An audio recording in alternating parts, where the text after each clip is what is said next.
പത്തരമാറ്റ് സീരിയലിന്റെ ഇന്നത്തെ full episode review ആണ് പറയുന്നത്. അങ്ങനെ ആ ഫോൺ സംഭാഷണം അവസാനിപ്പിച്ച് നയന ആദർശിന്റെ മുഖത്തേക്ക് ഉറ്റുനോക്കി.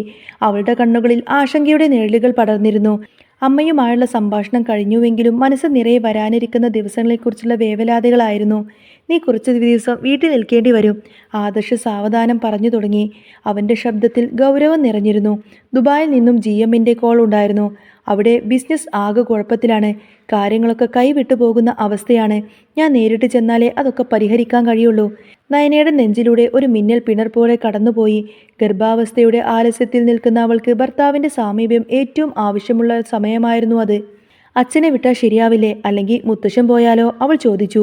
പക്ഷേ ആ ചോദ്യത്തിന് പ്രസക്തിയില്ലെന്ന് അവൾക്ക് തന്നെ അറിയാമായിരുന്നു. മുത്തശ്ശൻ പ്രായാധികത്തിന്റെ അവശതയിലാണ്. ഇത്രയും വലിയൊരു പ്രതിസന്ധി പരിഹരിക്കാനൊന്നും അദ്ദേഹത്തിന് കഴിയില്ല. ഇല്ല നയന, കമ്പനി പൂട്ടേണ്ടി വരുമെന്ന അവസ്ഥയാണ്. എല്ലാം ഒന്ന് പൊളിച്ചെഴുതണം. അതിന് ഞാൻ തന്നെ പോവണം. ആദർശിന്റെ വാക്കുകളിൽ നിശ്ചയദാർഢ്യമുണ്ടായിരുന്നു. 2 ആഴ്ച, വെറും 2 ആഴ്ചത്തെ കാര്യമല്ലേ ഉള്ളൂ, നീ ഒന്ന് അഡ്ജസ്റ്റ് ചെയ്യണം. നയനയുടെ കണ്ണുകൾ നിറഞ്ഞു. ആദർശേട്ടനില്ലാതെ ഈ വീട് എനിക്ക് ചിന്തിക്കാൻ കൂടി വയ്യ. ചുറ്റും ആളുകളുണ്ടാവും, പക്ഷേ ആദർശേട്ടൻ തരുന്ന സുരക്ഷിതത്വം അത് മറ്റാർക്കും തന്നെ തരാനാവില്ലല്ലോ. അവളുടെ ആശങ്കയ്ക്ക് മറ്റൊരു കാരണം കൂടി ഉണ്ടായിരുന്നു. ആ തറവാട്ടിൽ പതുങ്ങിയിരിക്കുന്ന അപകടങ്ങൾ. ജയിലിൽ നിന്നും പുറത്തിറങ്ങിയ അബി എന്ന ചെകുത്താനും അവന് കൂട്ടുനിൽക്കുന്ന അമ്മ ജലജയും, പാമ്പ് കൊത്തണമെന്ന് ആഗ്രഹിച്ചവർ, കുടുംബത്തെ തകർക്കാൻ കാത്തിരിക്കുന്നവർ. എനിക്കറിയാം നായന, ആദർശ് അവളെ ആശ്വസിപ്പിച്ചു. അതുകൊണ്ടാണ് ഞാൻ പറയുന്നത്, ഞാൻ പോകുമ്പോൾ നീ അതീവ ജാഗ്രത പാലിക്കണം. ആദർശ് ഈ വീട്ടിലില്ലെങ്കിലും ഈ കുടുംബത്തിന്റെ ഉത്തരവാദിത്തം നിനക്കാണ്. നിന്റെയും നമ്മുടെ കുഞ്ഞിന്റെയും കാര്യത്തിൽ അതീവ ശ്രദ്ധ വേണം. അബിയും അപ്പച്ചിയും എന്തും ചെയ്യാൻ മടിക്കാത്തവരാണ്. തന്റെ അഭാവത്തിൽ കുടുംബത്തെ നയിക്കേണ്ടതും അനിയെ ബിസിനസ് കാര്യങ്ങൾ പറഞ്ഞു പഠിപ്പിക്കേണ്ടതും നയനയുടെ ചുമതലയാണെന്ന് അവൻ അവളെ ഓർമ്മിപ്പിച്ചു. ആദർശിന്റെ വാക്കുകൾ അവൾക്ക് പുതിയൊരു ധൈര്യം നൽകി. കണ്ണുനീർ തുടച്ച് വരാനിരിക്കുന്ന വെല്ലുവിളികളെ അവൾ നേരിടാൻ അവളുടെ മനസ്സിനെ പാകപ്പെടുത്തി. അതേസമയം നഗരത്തിലെ മറ്റൊരു കോണിൽ പകയുടെ വിത്തുകൾ പാകിക്കൊണ്ടിരിക്കുകയായിരുന്നു അബി. കാർ ഓടിച്ചു പോകുന്നതിനിടയിലാണ് അവന്റെ ഫോൺ ശബ്ദിച്ചത്. ദുബായിൽ നിന്നും ഒരു കോള് വന്നു. വണ്ടി ഒതുക്കി നിർത്തി അവൻ ഫോൺ എടുത്തു. അപ്പുറത്തു നിന്ന് കേട്ട ശബ്ദം അവന് പരിചിതമായിരുന്നു. അബിയുടെ ബിസിനസ് തകർക്കുകയും അവനെ ഈ ഗതിയിലാക്കുകയും ചെയ്ത, എന്നാൽ ഇപ്പോൾ പുതിയൊരു വാഗ്ദാനവുമായി എത്തിയ ആ അജ്ഞാതൻ. അവൻ ഉടനെ തന്നെ ദുബായിൽ ലാൻഡ് ചെയ്യും. അജ്ഞാതൻ പറഞ്ഞു. അവന്റെ ബിസിനസ് മെച്ചപ്പെടുത്താൻ വരുന്നതാണ്. പക്ഷേ അവിടെ അവനെ കാത്തിരിക്കുന്നത് മറ്റൊരു ചതിക്കുഴിയാണ്. അവന്റെ സ്ഥാപനം ഈ പരുവത്തിലാക്കിയത് ഞാനാണ്. അബിയുടെ ചുണ്ടിൽ ഒരു ക്രൂരമായ പുഞ്ചിരി വിരിഞ്ഞു. അവിടെ ഒരു ശുദ്ധി കലശം നടത്താൻ MD എന്ന നിലയിൽ അവൻ വന്നേ തീരൂ. പക്ഷേ അബി, നീ ഒന്നുകൊണ്ടും പേടിക്കണ്ട. നാട്ടിൽ അനന്തമൂർത്തിക്കും കൊച്ചുമോനും സ്വാധീനമുണ്ടായേക്കാം. പക്ഷേ ദുബായിൽ കാര്യങ്ങളൊക്കെ എൻ്റെ കൈപ്പിടിയിലാണ്. ഇവിടെ എന്നേക്കാൾ ആർക്കും പിടിപാടില്ല. അബിയുടെ മനസ്സ് കുളിർത്തു. ആദർശിന്റെ തകർച്ച അവൻ സ്വപ്നം കണ്ടു തുടങ്ങി. അവൻ അവിടെ എത്തിയാൽ മതി, നിന്റെ സങ്കടങ്ങളെല്ലാം ഞാൻ തീർത്തു തരും. അപ്പുറത്തു നിന്നുള്ള വാഗ്ദാനം അബിയെ ആവേശത്തിലാക്കി. ആദർശ് പുറപ്പെടുന്ന വിവരം മാത്രം നീ അറിയിച്ചാൽ മതി. ബാക്കി എല്ലാ കാര്യങ്ങളും ഞാൻ ഏറ്റു. കിളവനായാലും ചെറുപ്പക്കാരനായാലും ദുബായിൽ കാലുകുത്തിയാൽ പിന്നെ തിരിച്ചുപോക്ക് അത്ര എളുപ്പമല്ല. ഫോൺ കട്ട് ചെയ്യുമ്പോൾ അബിയുടെ മുഖത്ത് വിജയഭാവമുണ്ടായിരുന്നു. താൻ ആഗ്രഹിച്ച സമയം വന്നെത്തുകയായിരുന്നു. ആദർശിന്റെ പതനം കൺമുന്നിൽ തന്നെ കാണാൻ അവൻ വെമ്പൽ കൊണ്ടു. ഇതേ സമയത്ത് തന്നെ അനന്തപുരിയിലെ ഹാളിൽ മുത്തശ്ശനും മക്കളും മരുമക്കളും കൂടി ഒത്തുചേർന്നു. ദുബായിലെ ബിസിനസ് തകർച്ചയായിരുന്നു ചർച്ചാ വിഷയം. ഇതുവരെ ഗൾഫിലെ സ്ഥാപനങ്ങൾക്ക് എന്ത് പ്രശ്നം വന്നാലും ഞാനാണ് പോയിട്ടുള്ളത്, മുത്തശ്ശൻ പറഞ്ഞു. ഇത്തവണയും ഞാൻ തന്നെ പോവാം, എനിക്ക് ആരോഗ്യ പ്രശ്നങ്ങളൊന്നുമില്ലല്ലോ. പക്ഷേ മക്കളാരും അതിന് സമ്മതിച്ചില്ല. അച്ഛൻ ഒറ്റയ്ക്ക് പോവണ്ടായെന്നും ജയനോ അജയനോ കൂടെ പോവാമെന്നും ദേവയാനി അഭിപ്രായപ്പെട്ടു. എന്നാൽ മുത്തശ്ശന്റെ മനസ്സ് മറ്റൊന്നിലായിരുന്നു. ഗർഭിണിയായ നയനെ വിട്ട് ആദർശ് പോകുന്നത് ശരിയല്ല. അവന്റെ സാന്നിധ്യം അവൾക്ക് അനിവാര്യമായ സമയമാണിത്. അപ്പോഴാണ് അനി അങ്ങോട്ടേക്ക് കടന്നു വന്നത്. എടാ മോനെ, നിനക്ക് ഗൾഫിൽ പോകാൻ പറ്റുമോ, മുത്തശ്ശൻ ചോദിച്ചു. ജാനകി പെട്ടെന്ന് തന്നെ ഇടപെട്ടു. അവൻ കാര്യങ്ങളൊക്കെ പഠിച്ചു വരുന്നതല്ലേ ഉള്ളൂ, അതും ഏട്ടൻ്റെ തണലിൽ നിന്നിട്ട്. ജയൻ മകനെ ന്യായീകരിച്ചു. അങ്ങനെയല്ല, അവനിപ്പോൾ ഒരുപാട് മെച്ചപ്പെട്ടിട്ടുണ്ട്. പുതിയ ഐഡിയകളും നടപ്പിലാക്കുന്നുണ്ട്. എങ്കിലും താൻ അത്ര വലിയ ഉത്തരവാദിത്വമൊന്നും ഏറ്റെടുക്കാൻ പ്രാപ്തനല്ലെന്ന് അനി വിനീതമായി പറഞ്ഞു. സംഭാഷണം തുടരുന്നതിനിടയിൽ ആദർശും നയനയും അങ്ങോട്ടേക്കെത്തി. എന്തിനാ മുത്തശ്ശൻ വേഗം വരാൻ പറഞ്ഞത്, ആദർശ് ചോദിച്ചു. നിങ്ങളോട് ആ ഗൾഫിന്റെ കാര്യം സംസാരിക്കാനാണ്, മുത്തശ്ശൻ പറഞ്ഞു. അതിനെന്താ മുത്തശ്ശ ഇത്ര ആലോചിക്കാൻ, ഞാൻ ടിക്കറ്റ് ബുക്ക് ചെയ്ത് കഴിഞ്ഞു. ആദർശിന്റെ മറുപടി കേട്ട് എല്ലാവരും അങ്ങ് ഞെട്ടി. നീ എന്നോട് ചോദിക്കാത്ത ടിക്കറ്റ് ബുക്ക് ചെയ്തെന്നോ? മുത്തശ്ശന്റെ ശബ്ദത്തിൽ അത്ഭുതവും അല്പം നീരസവും കലർന്നിരുന്നു. ആദർശ് കാര്യങ്ങൾ വിശദീകരിച്ചു. അവിടെ കാര്യങ്ങളൊക്കെ കുഴഞ്ഞു മറിഞ്ഞു കിടക്കാണ് മുത്തശ്ശ. പുതിയ ബ്രാഞ്ചിന്റെ ഉദ്ഘാടനവുമുണ്ട്. താൻ പോയേ തീരൂ. നയനയുമായി സംസാരിച്ചതിന് ശേഷമാണ് തീരുമാനമെടുത്തതെന്നും അവൻ അറിയിച്ചു. 2 ആഴ്ചത്തെ കാര്യം മാത്രമല്ലേ ഉള്ളൂ. ഈ സമയം അഭിയും ജലജയും അങ്ങോട്ടേക്ക് വന്നു. കാര്യങ്ങൾ കേട്ട ജലജയ്ക്ക് അത് സഹിക്കാനായില്ല. 2 ആഴ്ച ആദർശ് മാറി നിന്നു കഴിഞ്ഞാൽ ഇവിടുത്തെ കാര്യങ്ങളൊക്കെ ആര് നോക്കും? അവൾ ചോദിച്ചു. അതൊരു പ്രസക്തമായ ചോദ്യമായിരുന്നു. കമ്പനിയുടെ MD മാറി നിൽക്കുമ്പോൾ പിന്നെ ആ സ്ഥാനത്തേക്ക് യോഗ്യനായ ഒരാൾ വേണമല്ലോ. ജയനും അജയനും ഓഫീസ് കാര്യങ്ങൾ നോക്കുന്നവരാണ്. മുഴുവൻ ചുമതലയും വഹിക്കാൻ ഒരാൾ വേണം. ഇവനെ ഏൽപ്പിക്കാം. അബിയെ ചൂണ്ടിക്കാണിച്ചുകൊണ്ട് തന്നെ ജലജ പരോക്ഷമായി ഒന്ന് സൂചിപ്പിച്ചു. ഇവന് മുൻപ് ബ്രാഞ്ചിന്റെ ചുമതലയുണ്ടായിരുന്നല്ലോ. 2 ആഴ്ച ഇവനൊരു അവസരം കൊടുത്തൂടെ? അന്നേരം ആദർശിന്റെ മുഖം കടുത്തു. ഇവൻ ഇനി കമ്പനിയിലേക്ക് കയറ്റുന്നത് പോലും അപകടമാണ്. അബിയുടെ കാര്യത്തിൽ തീരുമാനമെടുക്കേണ്ടത് അനിയാണ്. കാരണം അനിയുടെ കീഴിലാണ് ഇവൻ ഇപ്പോൾ ജോലി ചെയ്യുന്നത്.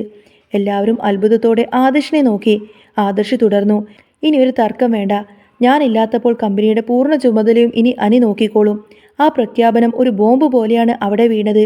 അനി പോലും ആകെ ഞെട്ടിപ്പോയി. ഏട്ടാ, ഞാനോ? അവൻ അവിശ്വസനീയതയോടെ ചോദിച്ചു. അതെ, നീ തന്നെ. 2 ആഴ്ച നീ നോക്ക്. നിനക്ക് കഴിവുണ്ടല്ലോ. ആദർശ് ഉറപ്പിച്ചു പറഞ്ഞു. ജയനും അജയനും ആ തീരുമാനത്തെ സ്വാഗതം ചെയ്തു. മുത്തശ്ശനും അത് അംഗീകരിച്ചു. ആദർശ് പറഞ്ഞത് തന്നെയാണ് ശരി. അനി നോക്കിക്കോട്ടെ. അബിയുടെയും ജലജയുടെയും മുഖം ഇരുണ്ടു. താൻ ആഗ്രഹിച്ച സ്ഥാനം താൻ പുച്ഛിച്ചു തള്ളിയ അനിക്ക് ലഭിക്കുന്നത് അബിയെ സംബന്ധിച്ചിടത്തോളം സഹിക്കുന്നതിലും അപ്പുറമായിരുന്നു. പക്ഷേ ആദർശിന്റെയും മുത്തശ്ശന്റെയും തീരുമാനത്തിന് മുന്നിൽ മറുവാക്ക് പറയാൻ ആർക്കും ധൈര്യമുണ്ടായിരുന്നില്ല. ആദർശ് അനിയെ അഭിനന്ദിച്ചു. നീ എന്നേക്കാൾ കഴിവ് തെളിയിച്ചു കൊണ്ടിരിക്കുകയാണ്. എനിക്ക് ഏട്ടനെ വെട്ടുന്ന അനിയനാകണ്ട. ഏട്ടന്റെ നിഴലായി നിന്നാ മതി. അനിയുടെ മറുപടി എല്ലാവരിലും സന്തോഷം നിറച്ചു. പക്ഷേ അബിയുടെ മനസ്സിൽ പകയുടെ കനൽ ആളിക്കത്തുന്നുണ്ടായിരുന്നു. ഈ സന്തോഷത്തിനും അവഗണനക്കുമുള്ള മറുപടിക്ക് നിനക്ക് കിട്ടിയിരിക്കും ആദർശ്, അവൻ മനസ്സിൽ പറഞ്ഞു.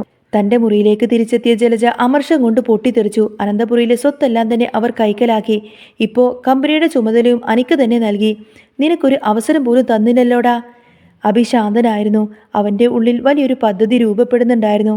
അമ്മേ, അതൊക്കെ നമ്മൾ പ്രതീക്ഷിച്ചതല്ലേ. പക്ഷേ ഇനി നടക്കാൻ പോകുന്നത് ആരും പ്രതീക്ഷിക്കാത്ത കാര്യങ്ങളാണ്. നീ വെറുതെ ഓരോന്ന് പറയല്ലേ. ആദർശ് പോയ അനി എല്ലാം കയ്യിലടക്കും. ജലജ വേവലാതിപ്പെട്ടു. അവൻ ഗൾഫിലേക്കൊന്ന് പോയിക്കോട്ടെ അമ്മേ. അബിയുടെ കണ്ണുകളിൽ ക്രൂരമായൊരു തിളക്കമുണ്ടായിരുന്നു. കേരളത്തിൽ വെച്ച് അവനെ പൂട്ടാൻ പറ്റുന്നില്ല. പക്ഷേ ഗൾഫിൽ അവനെ കാത്തിരിക്കുന്നത് മരണക്കെണിയാണ്. അവനെ തളക്കാൻ പോകുന്നത് ഞാനല്ല, അതിലും വലിയൊരു ശക്തിയാണ്. അതാരെന്ന് ചോദിച്ച ജലജയോട് അബി അത് വെളിപ്പെടുത്തിയില്ല. പകരം മറ്റൊരു രഹസ്യം കൂടി അവൻ പറഞ്ഞു. കേരളത്തിൽ മൂർത്തീസ് ജ്വല്ലറിക്ക് വലിയൊരു എതിരാളി വരാൻ പോകുന്നു. AN jewellery. എല്ലാ ടൗണുകളിലും അവർ വരും. മൂർത്തി ജ്വല്ലറിയുടെ തകർച്ചയാണ് അവരുടെ ലക്ഷ്യം. അമ്മയോട് സമാധാനമായിരിക്കാൻ പറഞ്ഞ് അബി മുറിയിൽ നിന്നും ഇറങ്ങിപ്പോയി. നവ്യയും അമ്മയും കരുവാക്കി കുടുംബത്തിൽ കലഹമുണ്ടാക്കി ഒടുവിൽ അധികാരം പിടിച്ചെടുക്കുക എന്ന ലക്ഷ്യത്തിലേക്കുള്ള യാത്രയായിരുന്നു അവൻ. ഓഫീസിൽ അനി ഫയലുകളൊക്കെ പരിശോധിച്ചു കൊണ്ടിരിക്കുകയാണ്. അവൻ്റെ മുഖത്ത് ഇതുവരെ കാണാത്ത ഗൗരവമുണ്ടായിരുന്നു. മാനേജർ അങ്ങോട്ടേക്ക് കടന്നു വന്നു. അബി വന്നില്ലേ? അനി ചോദിച്ചു. വന്നു സർ. അവനോട് ഇങ്ങോട്ടേക്ക് വരാൻ പറയൂ. അല്പസമയത്തിനകം അബി അങ്ങോട്ടേക്ക് കടന്നു വന്നു. ഒരു പുച്ഛഭാവം അവൻ്റെ മുഖത്തുണ്ടായിരുന്നു. അനിയുടെ മുന്നിൽ നിൽക്കുമ്പോൾ താൻ ഇപ്പോഴും സീനിയർ ആണെന്ന ഭാവമായിരുന്നു അവന്. അനുവാദമില്ലാതെ അകത്തേക്ക് വന്നാൽ സാർ എന്നെ പുറത്താക്കുമോ? അബിയുടെ ചോദ്യത്തിൽ പരിഹാസം നിറഞ്ഞിരുന്നു. അനി ഒന്ന് നോക്കി. ആ നോട്ടത്തിൽ പഴയ അനിയൻ ആയിരുന്നില്ല, മറിച്ച് കമ്പനിയുടെ താൽക്കാലിക MD തന്നെയായിരുന്നു. അവനൊരു പേപ്പർ അബിക്ക് നേരെ നീട്ടി. ഇനി നീ അനുവാദമില്ലാതെ ചോദിച്ചു വന്നാലും രക്ഷയില്ല. ദാ, ഇത് പിടിച്ചു വാങ്ങിച്ചോ. അബി ആ പേപ്പർ വാങ്ങി നോക്കി. അവൻ്റെ കണ്ണുകളെല്ലാം വിടർന്നു. അതൊരു ഡിസ്മിസൽ ഓർഡർ ആയിരുന്നു. പിരിച്ചുവിടാനുള്ള ഉത്തരവ്. എന്താ ഇത്? അബി അലറിക്കൊണ്ട് ചോദിച്ചു. അനി സീറ്റിൽ നിന്നും എഴുന്നേറ്റു. എൻ്റെ ഏട്ടനെ സമൂഹത്തിന് മുന്നിൽ ഒറ്റപ്പെടുത്തി. അനാമിക എന്ന സ്ത്രീയെ ഉപയോഗിച്ച് ഏട്ടനെ അപമാനിച്ചു. കള്ളക്കടത്ത് സ്വർണം വിറ്റു. എൻ്റെ ഏട്ടത്തിയെ പാമ്പിനെ കൊണ്ട് കൊത്തിപ്പിക്കാൻ നോക്കി. അനിയുടെ ശബ്ദമുയർന്നു. അതിൽ എനിക്ക് പങ്കില്ല. അബി തടയാൻ ശ്രമിച്ചുകൊണ്ട് പറഞ്ഞു. മിണ്ടരുത്, അനി ഗർജിച്ചു. കള്ളം പറയരുത്. ഇത്രയും ചെയ്ത നിന്നെ പോലൊരുത്തനെ ഈ കമ്പനിയിൽ വെച്ചുകൊണ്ടിരിക്കാൻ എനിക്ക് സൗകര്യമില്ല. മുത്തശ്ശനോടോ ഏട്ടനോടോ ചോദിക്കേണ്ട ആവശ്യമില്ല എനിക്ക് അധികാരം കിട്ടിയപ്പോൾ ഞാൻ എടുത്ത ആദ്യത്തെ തീരുമാനമാണിത്. അബിയുടെ മുഖം വിളറി. ഇങ്ങനൊരു തിരിച്ചടി അവൻ ഒട്ടും തന്നെ പ്രതീക്ഷിച്ചിരുന്നില്ല. ഇന്നത്തോടെ തീർന്നു നിന്റെ ഇവിടുത്തെ സേവനം. ഇനി ഈ കമ്പനിയുടെ പടി കടന്നു വരരുത്. ചെല്ല്, പോയി നിന്റെ അമ്മയോടും ഭാര്യയോടും പറഞ്ഞ് കുടുംബത്തിൽ ലഹള ഉണ്ടാക്ക്. ആര് വന്നാലും എൻ്റെ ഈ തീരുമാനത്തിൽ മാറ്റമുണ്ടാവില്ല എന്ന് അനി കടുപ്പിച്ചു പറഞ്ഞു. അബി വിറക്കുന്ന കൈകളോടെ ആ കത്ത് വലിച്ചു കീറി അനിയുടെ മുഖത്തേക്ക് വലിച്ചെറിഞ്ഞു. എന്നേക്കാൾ പ്രായം കുറഞ്ഞ നിന്റെ കീഴിൽ ശ്വാസം മുട്ടി നിൽക്കുകയായിരുന്നു ഞാൻ. എനിക്ക് വേണ്ടടാ നിന്റെ കമ്പനിയിലെ ജോലിയൊന്നും. പക്ഷേ ഒന്നോർത്തോ, ഇതിന് ഞാൻ പകരം വീട്ടിയിരിക്കും. നീയൊക്കെ അനുഭവിക്കും. അനിയെ വെല്ലുവിളിച്ചുകൊണ്ട് തന്നെ അബി ആ മുറിയിൽ നിന്നും ഇറങ്ങിപ്പോയി. അവൻ പോകുന്നതും നോക്കി അനി നിശ്ചലമായി അവിടെ തന്നെ നിന്നു. അധികാരം എന്നത് ഉത്തരവാദിത്തമാണെന്നും അത് ധർമ്മത്തിന്റെ പക്ഷത്തു നിന്ന് ഉപയോഗിക്കേണ്ട വാളാണ് എന്നും അനി തെളിയിക്കുകയായിരുന്നു. അഭിയുടെ പതനം അവിടെ തുടങ്ങുകയായിരുന്നു, ഒപ്പം അനിയുടെ ഉദയവും. ഇനി വരാൻ പോകുന്നത് നല്ല സൂപ്പർ ത്രില്ലിംഗ് എപ്പിസോഡുകളൊക്കെ തന്നെയാണ് കേട്ടോ. അപ്പോൾ നിങ്ങൾക്ക് ഈ ഒരു ചാനൽ ഇഷ്ടമാണെങ്കിൽ സബ്സ്ക്രൈബ് ചെയ്യാനും സപ്പോർട്ട് ചെയ്യാനും മറക്കല്ലേ. നെക്സ്റ്റ് വീഡിയോ ഉടനെ തന്നെ വരുന്നതായിരിക്കും. Bye bye.